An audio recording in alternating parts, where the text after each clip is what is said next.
जय श्रीराम शेतकरी मित्रांनो, जयनंद ॲग्रोलॉगमध्ये आपलं स्वागत आहे।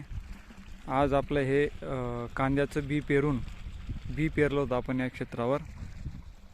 2 एकर क्षेत्र आहे। याच्यावर आपण 27 नोव्हेंबर 2022 रोजी आपण कांद्याचं बी पेरलं होतं। तर आता जवळजवळ 1.25 महिन्याचं हे कांदा हा झालेला आहे। तर आज आपण त्याला पाट पाण्याच्या साहाय्याने पाणी देत आहोत। त्याचबरोबर त्याला फवारणीही चालू आहे। फवारणीमध्ये आपण घेतलेलं आहे एक बुरशीनाशक, एक टॉनिक घेतलं आहे आणि स्टिकर, आणि आपण ब्लोअरच्या साहाय्याने त्याला फवारणी करीत आहोत।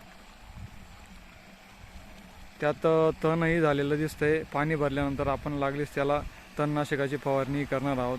आपल्याला व्हिडिओ कसा वाटला आपण कमेंट करावी, व्हिडिओला शेअर करावा आणि सबस्क्राईब करायला विसरू नका। धन्यवाद।